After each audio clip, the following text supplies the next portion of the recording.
네, 오늘 말씀은요, 우리 예수와 율법이라는 제목으로 설교를 나누겠습니다. 오늘 본문은 산상수훈에서 계속 이어지는 말씀입니다. 지난주 설교는 우리가 우리의 정체성을 바로알 때, 우리가 이 세상의 소금과 비침을 하나님의 자녀인 걸 우리가 바로 알고 그 믿음 가운데 있을 때에 우리가 어떻게 살아야 되는지를 알 수 있다, 그런 이야기였는데요.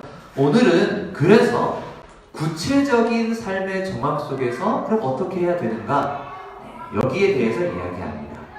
이제 오늘 본문에서 다루는 율법은 이제 4가지인데요. 이 뒤에도 여러 가지가 나오는데 오늘은 크게 4가지를 봅니다. 첫 번째는 살인, 두 번째는 간음, 세 번째는 이혼, 네 번째는 맹세에 관한 것입니다.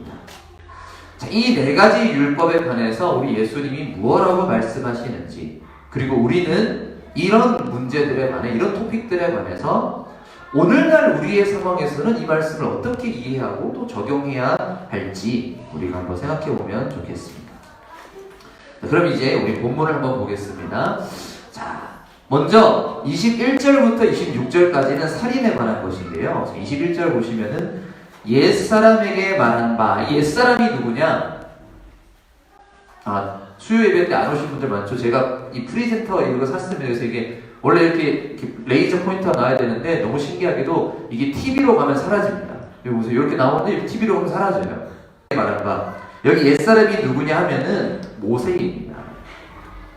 그러니까 모세를 통해서 이스라엘 백성에게 주신 계명, 거기에 뭐라고 됐느냐? 살인하지 말라. 살인하지 말라는 10계명의 제6계명이죠. 살인하지 말라 하였다임을 너희가 들었지만, 22절, 나는 너희에게 이르노니. 자, 이 살인의 계명에 대해 예수님이 어떻게 재해석을 하셔서 전해주시는가 하니, 형제에게 노하는 자마다 심판을 받게 되고, 형제를 대하여 라가라는 자, 이 라가라고 하는 거는 히브리어 욕입니다. 이게 골빈놈, 우리로 치면은 그냥 바보 멍청이 이런 느낌인데, 그렇게 하는 정도도 이제 공회가 이제 이스라엘 최고의 어떤 심판 기관인데, 거기에 잡혀가야 되고, 미련한 놈이라 하는 자는 지옥불에 들어간다고 하십니다. 이게 무슨 이야기이냐? 여러분, 오늘 본문 전체에서요, 오늘 본문뿐만 아니라 예수님이 율법에 관해서 얘기하실 때 그 전체를 보면은, 예수님은 율법에서 금지하는 행동 그 자체가 아니라 그 밑바닥에 있는 우리 마음의 중심에 대해서 말씀하십니다. 여러분, 율법은 최소한의 울타리입니다. 공동체를 보호해주는 최소한의 방어막인 거예요. 예수님이 살았던 시대가 우리나라로 치면은 삼국시대, 고구려 백제 신라의 초기 시대입니다. 네. 그리고 제가 요새 유튜브로 이 삼국지 게임, 삼국지 토탈워라고 하는 게임을 제가 너무 좋아해가지고 그 영상을 막 자주 보는데, 그 삼국지 시대가 예수님보다 200년 이후입니다. 유비관우 장비보다 예수님이 200년 전이에요. 그 정도 시대에 살았던 분이시고, 그러면 모세는 예수님보다도 1500년 전이거든요. 그러니까 그 옛날 사회면 우리나라로 치면 고조선인데, 고조선도 그런 법이 있지 않습니까? 팔족법 이런 게 있어가지고, 그런 법이든 함무라비 법전이든 모든 고대의 법에 제일 1번은 살인하지 말라는 거예요. 왜? 사람이 마음에 안 든다고 옆집 사람 마음에 안 드네 이러고 죽이기 시작하면 공동체가 절대 유지될 수가 없는 거죠. 그래서 이 율법의 이 조항들은 우리가 사람들이 모여 살기 위해서, 이 사회를 유지하고 살아가기 위해서 최소한의 울타리, 방어막, 그게 율법입니다. 그런데 예수님은 그 최소한의 울타리가 아니라 우리 가장 깊은 곳에 있는, 우리 마음 가장 밑바닥에 있는 그 중심에 관해 말씀하시는 것입니다. 여러분, 단순히 사람을 죽였나 안 죽였나 이게 문제가 되지 않습니다. 물론 문제죠. 당연히 문제지만 그것보다 더 중요한 것은 우리의 마음의 중심 가운데 누군가를 향한 미움과 분노가 있는가? 다시 말해, 겉으로 드러나는 행위의 결과가 아니라 관계 자체가 어떤 관계에 있는가? 우리의 관계가 미움과 분노의 관계인가? 아니면 화평과 평안의 관계인가 하는 것. 예수님은 여기에 관심을 두고 계시는 것입니다. 근데 이게 너무나 사실 중요한 이야기입니다. 이게 얼마나 중요하냐 하면은요, 우리 23절을 보시면은 이렇게 말합니다. 그러므로 예물을 제단에 드리려다가 거기서 네 형제에게 원망 들을 만한 일이 생각나거든 예물을 제단 앞에 두고 먼저 가서 형제와 화목하고 그 후에 와서 예물을 드리라. 우리의 일상 가운데에 어떤 관계를 드리느냐가, 우리의 일상의 영역 속에 어떤 관계를 맺고 사느냐가 우리의 종교 생활보다 훨씬 중요하다는 거예요. 여러분, 예물을 제단에 드리러 가는 건 이게 보통 문제가 아닙니다. 왜냐하면 오늘날 우리는 교회 왔다 갔다 하는 게 그렇게 어려운 게 아니에요. 물론 어려울 수도 있죠. 오늘 어떤 분은 일요일 오전 11시에 일어나는 게 너무 힘들어서 어젯밤부터 저는 못 갑니다. 난 안 갈 거예요. 이런 마음을 먹고 있다가 또 어떻게 하나님이 인도하심으로 오신 분도 있을 겁니다. 일요일 오전 11시가 누군가에게는 굉장히 어려운 시간이고 누군가에게는 또 쉬울 수 있지만 예수님 당시를 생각해 보십시오. 지금 예수님께서 이 말씀을 전하시는 동네가 가버나움 근처입니다. 이 갈릴리 호숫가 근처예요. 이 동네에서 예루살렘으로 이 제사를 지내야 되거든요. 예루살렘까지 거리가 얼마냐면 140km입니다. 정확하게는 한 136km. 나사렛에서 여기까지 140km, 가버나움에서 136km, 이 정도 거리예요. 그러면 쉬지 않고 걸어가야 한 35시간 걸려요. 이 백성들이 무슨 우마차 이런 것도 타기 힘든 시대에 쉬지 않고 걸어가면 35시간인데 이 거리를 재물을 가지고 가야 됩니다. 그 재물이 뭐예요? 우리처럼 돈입니까? 아니면 이렇게 계좌이체를 할 수 있는 것도 아니고 양이나 소를 데리고 가야 돼요. 그러면 이게 가는 길이 3일에서 4일 또는 일주일 정도가 걸립니다. 근데 그 거리를 갔다가도 형제한테 원망 들을 만한 일이 생각나거든. 다시 돌아가라는 거예요. 다시 꼬박 돌아가서 미안하다, 내가 잘못했다 하고 그러고 다시 예배를 드리라는 이야기입니다. 여러분, 우리는 집 앞에 나왔다고 깜빡했다 이러고 돌아가면 얼마나 짜증이 납니까? 제가 평생 살면서 저희 집에 그걸 너무 잘하는 분이 한 분 계세요. 맞다 여보 다시 돌아가자 이러면 당신은 맨날 그런 거지. 이거를 제가 평생 살면서 얼마나 많이 봤는데, 근데 그게 고작 지하철 찾아왔다가 막 그렇게 짜증을 내고 막 화를 내는데, 여러분 140km를 걸어갔다가 아차! 이거 얼마나 짜증나는 일인지 모릅니다. 그런데 이 말씀은 단순히 이렇게 해라 저렇게 해라 하는 행위를 말하는 게 아닙니다. 그만큼 관계가 중요하다는 것입니다. 우리가 종교생활 열심히 하고 하는 하나님께 드리는 이 예배, 그 열심만큼이나 재물을 가지고 140km 떨어진 예루살렘까지 막 걸어가는 그 정성도 너무 귀하지만 우리의 일상 속에 함께 살아가는 사람들, 그 사람과의 관계 가운데 화평을 구하는 것, 그것이 너무나도 중요하다는 말씀입니다.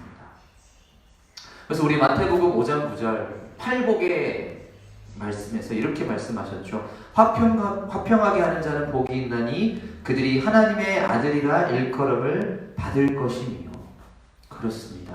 우리의 종교적인 열심만큼이나 중요한 것은 우리 일상의 관계에서 화평을 추구하는 것입니다. 제가 참 안타까운 일이지만 제가 목회를 하면서 참 많이 들은 이야기가, 목사님 너무너무 힘든 게 너무 이렇게 교회에 주일 성수 잘하시고 교회를 열심히 섬기시는, 되게 죄송한데 주로 권사님들 중에 너무 이렇게 입만 열었다가 상처를 주는 분이 계세요. 이런 상담을 들을 때가 있어요. 그러면 참 너무 마음이 아픕니다.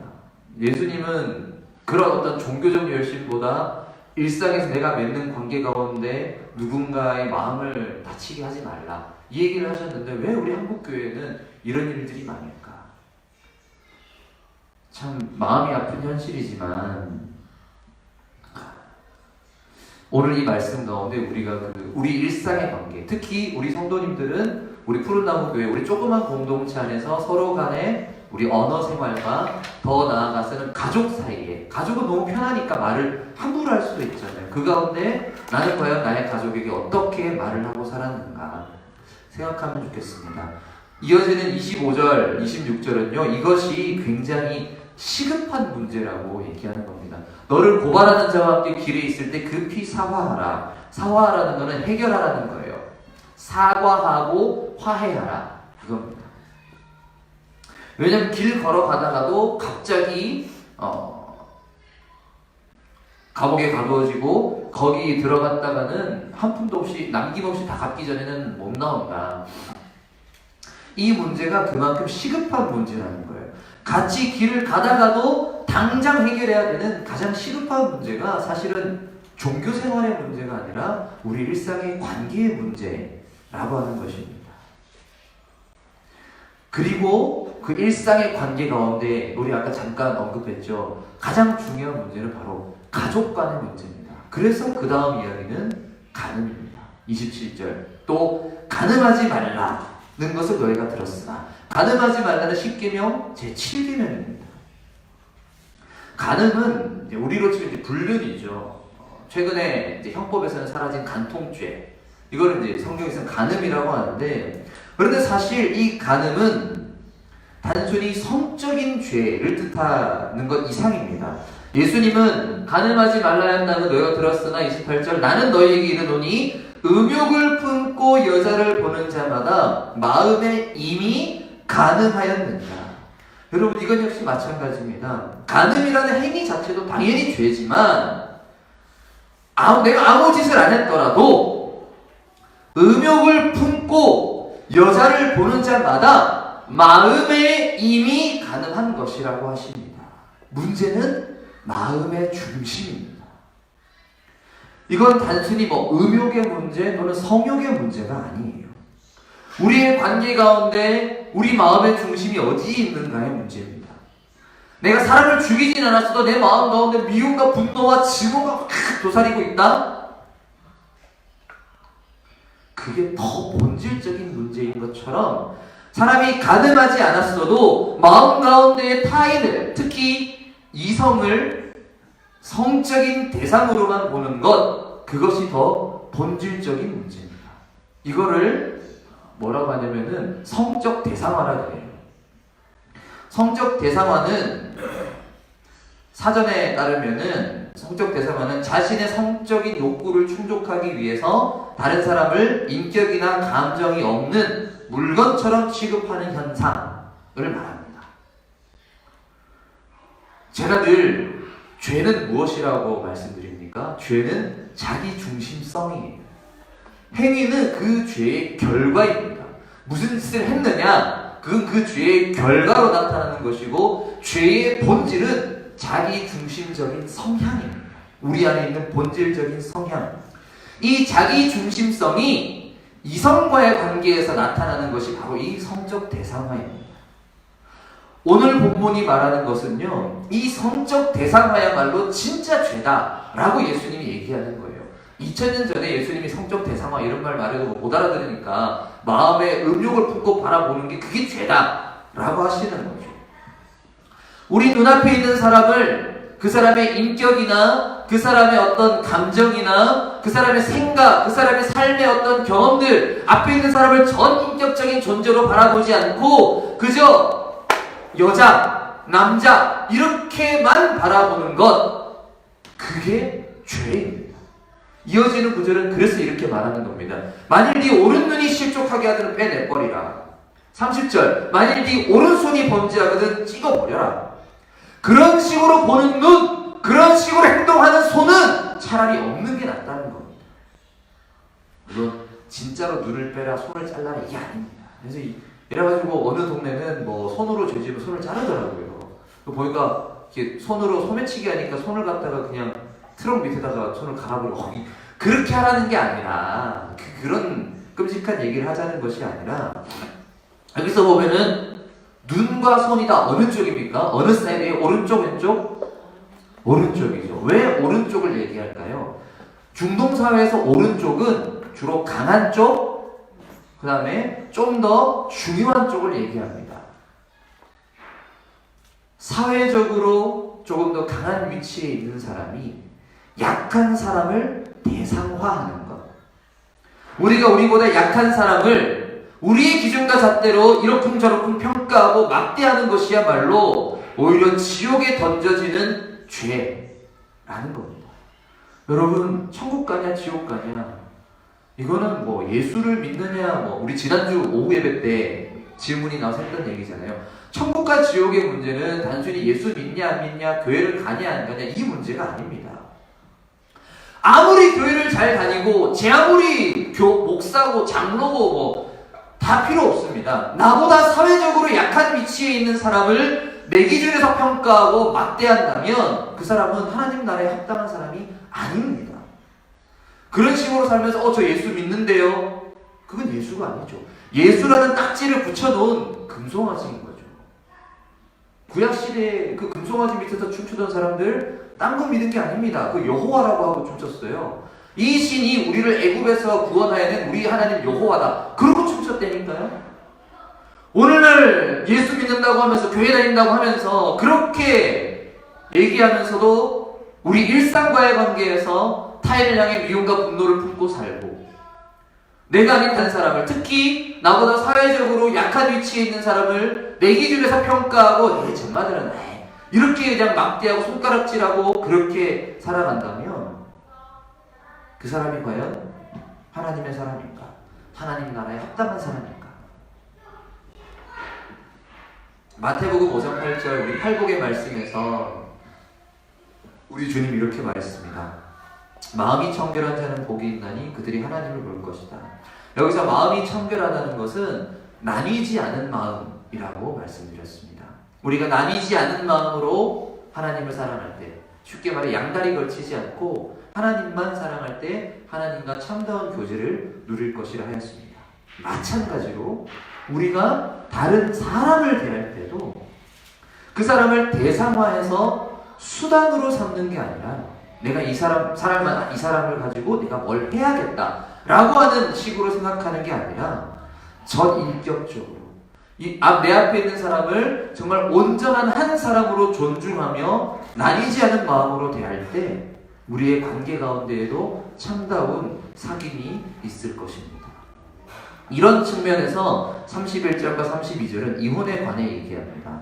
또 일렀으되 누구든지 아내를 버리려거든 이혼 증서를 줄 것이라 하였으나, 신명기 24장 1절에 따르면 이게 이제 신명기에 나오는 율법인데, 사람이 아내를 맞이하여 데려온 후에 그에게 수치되는 일이 있음을 발견하고 그를 기뻐하지 아니하면 이혼 증서를 써서 그의 손에 주고 집에서 내어보내라 라고 이제 신명기에 적혀 있습니다. 그런데 예수님은 뭐라고 하시느냐? 나는 너희에게 이르노니 누구든지 음행한 이유 없이 아내를 버리면 가늠이다 라고 하십니다. 여기는 2절만 나오지만은 나중에 마태복음 19장에 가면은 이혼에 관해서 한 12절 정도로 좀 길게 말씀하시는데요. 마태복음 19장 6절은 이렇게 말합니다. 그런즉 이제 둘이 아니요 한 몸이니 그러므로 하나님이 짝지어 주신 것을 사람이 나누지 못할지니라 하시니. 여러분, 이 말씀 때문에 많은 그리스도인들이 이혼은 절대로 안 된다고 생각하고 어쨌든 간에 참고 사셨던 분들이 참 많습니다. 로마 카톨릭 교회에서도 그래서 이혼한 사람은 성찬에서 배제하기도 했습니다. 스트릭트하게 말씀을 적용하는 곳은 이혼한 사람은 이렇게 성직자가 안 되고요. 우리나라도 여기 어디지? 성결교단은 이혼한 사람은 목사 반납해야 됩니다. 그렇게 치면 저는 이제 목사를 할 수가 없죠. 성결교 목사였다면. 그런데 이 말씀은 단순히 이혼은 절대 안 된다, 어쨌든 참고 살아라, 그런 뜻이 아닙니다. 말씀의 맥락을 잘 살펴봐요. 여러분 보세요. 31절과 32절은 모두 아내를 버리려거든 아내를 버리면 이라고 합니다. 왜? 아내 측에서 이혼을 요구하는 그런 얘기로 왜 아내를 버린다라는 표현을 쓸까요? 왜냐하면 당시의 여성은 남성의 소유물이었기 때문입니다. 재산이었어요. 여자네 집에 가서 돈 주고 사오는 상품입니다. 그렇기 때문에 얘 별로 마음에 안 드네 이러고 버릴 수가 있는 거예요. 여러분의 자동차가 마음에 안 들면 팔고 새 거 사듯이, 여러분 집에 뭐 휴대폰이 약정 기간 끝났으면은 새 거 나왔다 이러면은 이제 뭐 그거 그냥 중고로 팔아버리고 새 거 사오듯이 여자도 그렇게 할 수 있었던 시대입니다. 그래서 실제로 많은 남성들이 마음에 안 들면 나이도 들고 살도 찌고 얘만 버리고 젊고 이쁜 여자의 아내로 삼아야지, 이럴 수도 있었던 시대예요. 물론 가난한 사람은 그렇게도 못하지만 부자들은 자기 마음대로 할 수 있었던 시대입니다. 그런데 이 시대에는 물론 뭐 오늘날도 그렇지만 이 과부는요, 사회적으로나 또 경제적으로 쉽게 살 수가 없었어요. 남자들이 항상 경제생활하니까 여자들이 어디에 취직을 합니까? 요즘처럼 뭐 일할 데가 있느냐? 없죠. 그리고 저 여자 뭐 문제가 있어서 쫓겨나지 않았겠나 이러면서 사회적으로도 어떻게 친구도 사귈 수가 없습니다. 여러분, 그런데 그런 건 고려하지 않고, 내가 이 여자랑 이혼하면 힘들 텐데 이런 건 전혀 고려하지 않고 그럼 지 알아서 해야지 이러면서 그냥 이혼한다? 그런 것은 하나님께서 결코 기뻐하시지 않는 일인 것입니다. 그래서 이것은 단순히 결혼이냐 이혼이냐의 문제가 아닙니다. 이것은 관계에서 아주 중요한 약속과 책임의 문제입니다. 결혼은, 특히 그리스도인의 결혼은 하나님 앞에서 두 사람이 평생 사랑하며 공동체로서 살아가겠다는 약속입니다. 이것은요, 구약 성경과 신약 성경 모두에서 하나님과 교회와의 관계에 비유할 정도로 그만큼 신성하기까지 한 약속입니다. 근데 이거를 한쪽이, 그것도 강한 쪽이 일방적으로 그냥 깨버린다? 이건 하나님께서 절대 기뻐하시지 않죠. 게다가 그것이 음행한 이유 없이, 그러니까 음행이 뭐예요? 그 관계의 가장 본질적인 부분인 거예요. 부부관계의 가장 본질적인 부분에 있어서 문제가 없는데 그런데 이혼한다? 이거는 아니라는 거죠. 이 결혼의 가장 본질적인 약속과 책임, 둘이 한 몸이 되어 서로 아끼고 사랑하며 돌보온다는 이 약속과 책임을 방기하거나 깨어버린 이유 외에는 이 약속을 소중히 여겨야 되는 겁니다. 그런데 그런 경우가 참 많죠. 결혼해서 살아가지만 둘이 한 몸이 되어 자녀를 낳고 이루고 살아왔지만 한쪽이 한쪽을 향한, 또는 서로가 서로를 향한 공동체를 이루고 살 때 필요한 어떤 헌신 또는 돌보, 이 의무를 방기하는 경우가 참 많습니다. 아니면 애시당초 한 몸이 되지 못한 사람들도 있을 수 있죠. 그렇게 될 때에, 또는 한 몸이 한 몸에게 할 수 없는 행동을 했을 때에는 그게 뭐 이혼은 절대 불가하다, 그게 아닙니다. 예수님께서 지금 이 시대에 계속해서 이혼에 대해 강하게 말씀하시는 것은 그때 당시 수많은 남성들이 더 사회적 약자인 여성에 대해서 너무 쉽게 버리고 학대했던 정황에서 하시는 말씀입니다. 중요한 것은 서로 간의 약속과 책임인 거죠. 그래서 다음 단락은 맹세에 관해 말합니다. 이게 계속 연결되는 거예요, 이렇게 논리적으로. 33절, 옛사람에게 말한 바 헛된 맹세를 하지 말고 네 맹세한 것을 지키라 하는 것을 너희가 들었으나. 이제 민수기 30장 2절에 따르면 사람이 하나님께 서원했거나 결심하고 서약했으면 깨뜨리지 말고 다 이행할지니라 라고 합니다. 그런데 우리 주님은 뭐라고 하시느냐? 맹세하지 말라 그럽니다. 나는 너에게 이르노니 도무지 맹세하지 말라.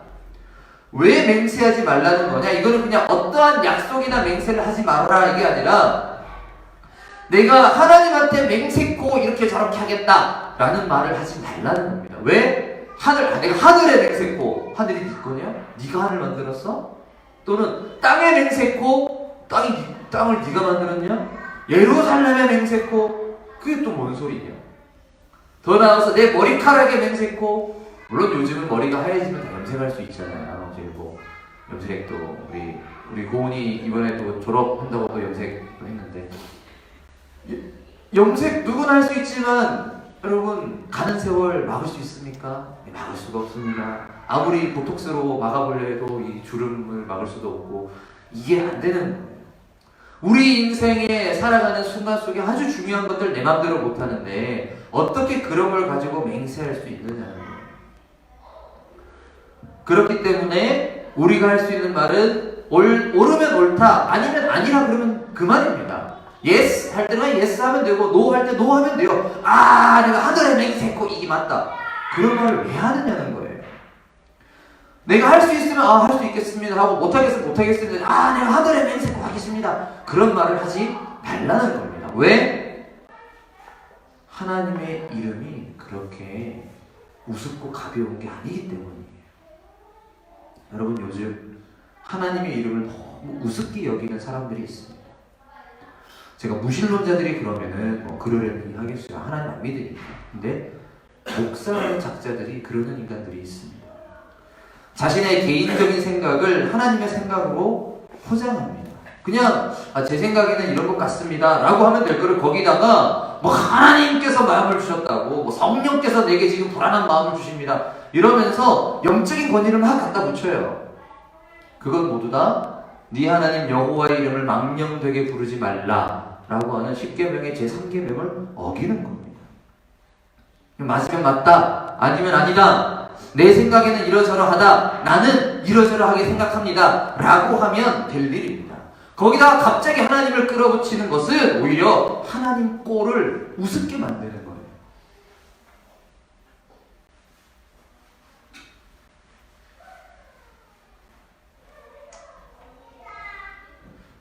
말씀을 이제 맺겠습니다. 주 안에서 사랑하는 우리 푸른나무교회 성도 여러분, 오늘은 이제 여러 가지 율법과 그에 대한 예수님의 말씀을 함께 나눴습니다. 많은 내용을 말씀드렸지만 중요한 것은 이것입니다. 구약 성경에 쓰여 있는 모세를 통해 하나님께서 이스라엘 공동체에게 주신 이 율법은요, 공동체를 지키며 살아가는 데 필요한 최소한의 규칙입니다. 이 규칙들을 우리에게 주신 이유는 우리의 일상의 공동체 이 관계가 하나님께서 기뻐하시는 관계, 우리가 서로 행복하게 기쁘게 살아가게 하기 위한 것입니다. 그런데 많은 경우에 그런 하나님의 마음은 전혀 신경 쓰지 않고 오히려 그 규칙을 도구 삼아서 강한 자가 이리저리 규칙의 틈새를 빠져나가면서 오히려 약한 자들을 더 괴롭히는 모습들을 보게 됩니다. 그것이야말로 오히려 율법을 어기는 것인데도 그게 율법이라고 잘못 가르치는 모습을 예수님 당시의 모습이나 2000년 전이 지난 오늘이나 똑같이 보게 됩니다. 그리고 오늘 이 말씀을 아주 잘 요약하는 또 말씀이 있습니다. 이 말씀을 함께 읽음으로 오늘 설교를 마치고자 합니다. 우리 로마서 13장 9절과 10절인데요. 우리 앞에 잘 보이시면 함께 우리 같이 읽겠습니다. 시작. 가늠하지 말라, 살인하지 말라, 도둑질하지 말라, 탐내지 말라 하는 것과 그 외에 다른 계명이 있을지라도 내 이웃을 내 자신과 같이 사랑하라 하신 그 말씀 가운데 다 들었느니라.